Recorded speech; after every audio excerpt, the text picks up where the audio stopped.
Well, this is the key question, Michael. Is Donald Trump listening? It was fascinating to hear one of the lawyers for the victims saying there was a point at which Donald Trump was not just verbally supportive, but he was actually trying to help them years ago with this. And they're trying to figure out how he made the turn. And by the turn, almost simultaneously, within minutes, you heard Donald Trump in the Oval Office being asked about this. Listen to what he says now. So this is a Democrat hoax that never ends.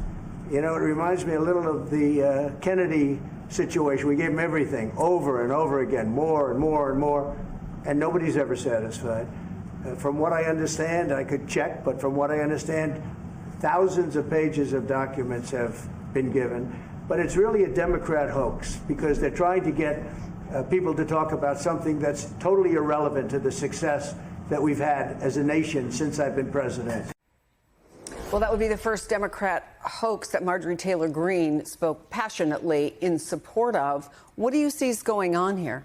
Well, we first have to remember, again, Epstein was Donald Trump's friend for a very long time. He also reportedly is in these files. But then he separated himself from allegedly, him and has recently. But also he's reportedly in these files. We don't know what it looks like, but he reportedly is in these files according to the people who work for him. So that's the first thing. Nobody has suggested he did anything wrong. We don't know. I need to say that. Nobody has suggested That's true. But, I mean, I would just release them just to show that I've done nothing wrong. And again, he ran on this during the campaign. Let's not forget that he promised to release these files. He also brought into the Justice Department conspiracy podcast people who have been talking about this for years.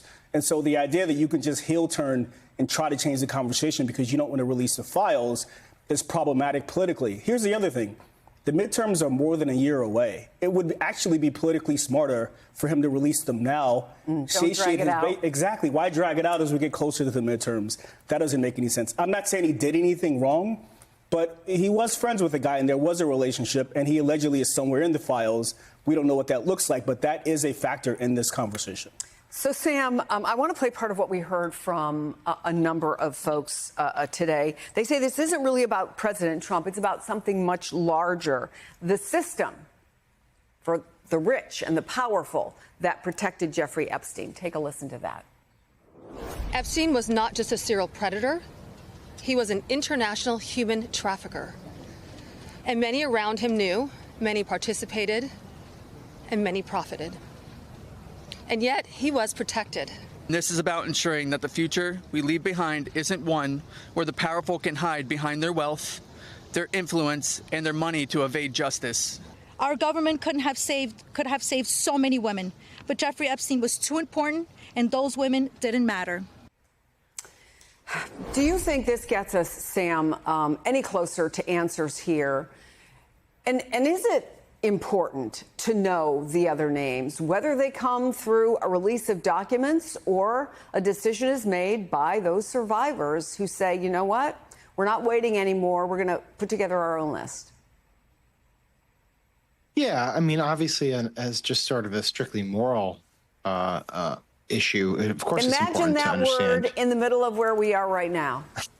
I know it sounds like it's something out of The Onion, but it's true. The case that they were making was that this is a moral issue. Why would you not stand with women girls who have been sexually abused repeatedly by a person in power? Right. And I think that's what's so confounding about what's happening politically here, not morally, but politically, because, everyone at some point in time has said, yes, you need to have disclosure of the names, the files. We need to at least understand what was happening and who was connected to this monster. And yet now we've had what amounts to a 180, essentially, from the very people who are arguing that and who are now in power. I mean, that's the crux of the issue for Trump. Right. It's that he and his accolades and the FBI director, the deputy FBI director, the attorney general, you can go on and on, the vice president, all said as a matter of morality that this was not only a must do, this disclosure, but that they should do it upon taking office. And now we're 7 months in and suddenly they've become committed to, dripping out files that have already been released, hiding other stuff, saying there's actually no files, then saying there might be files. And so it's the 180. It's the flip-flop on this matter of morality that is so politically problematic for the Trump administration. So there's the politics of it. Kristen, let me go back to something that you first touched on and we've talked a little bit about, and that's the possibility of this Epstein client list.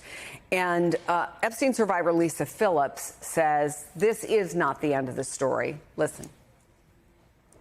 Several of us Epstein survivors have been discussing creating our own list of names. Yes.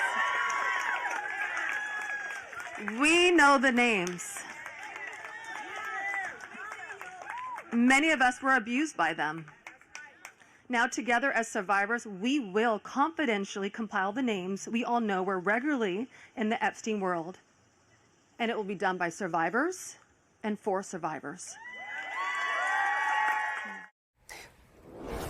Virtually every survivor that we've ever heard from talks about something that I'm sure, Kristen, you're very familiar with, which is the fear, terror of coming forward, the emotional roller coaster that they have been on, not for years, but for decades. Talk about the potential for power in numbers, that for many of them, for the first time, they're talking to other people who understand in a way no one else can exactly what they went through. And does that give them political and legal power, potentially? So it gives them political and legal power, but most importantly, it gives them that voice back. It helps them regain their autonomy. You know, sexual abuse is one of those crimes, particularly when these young ladies were being victimized, was a crime that people looked at and said, this would never happen in my house. This would never happen in my family. That person must have wore something, went somewhere, did something wrong. And as a result, they were sexually abused. We don't have that type of stigma in other crimes. You know, if someone gets robbed, they don't say, oh, what were you wearing? You know, or anything like that.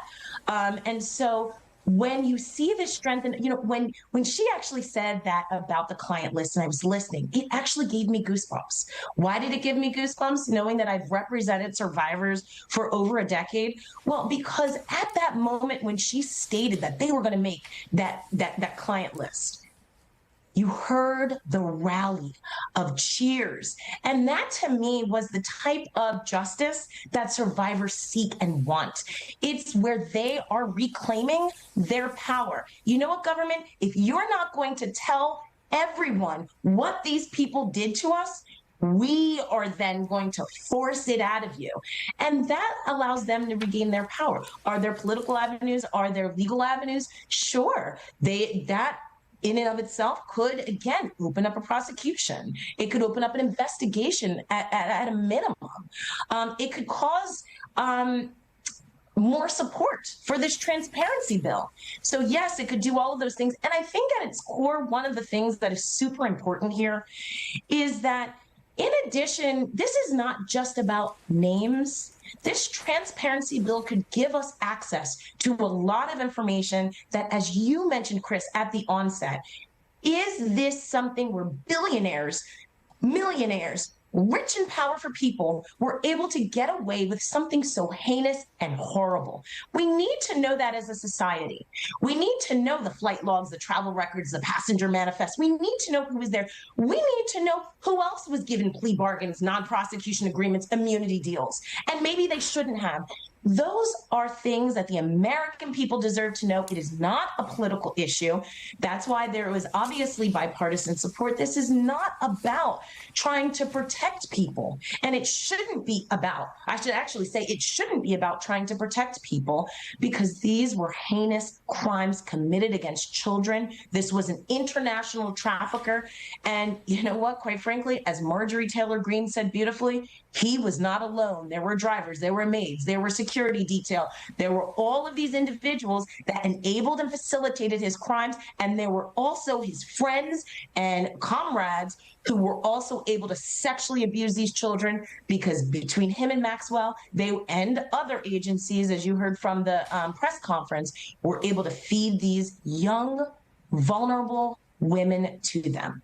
We are literally so out of time, Kristen, but I have to ask you this real quick. Is the statute of limitations over for some of these cases? I mean, the kind of stuff you're talking about, could charges still be brought?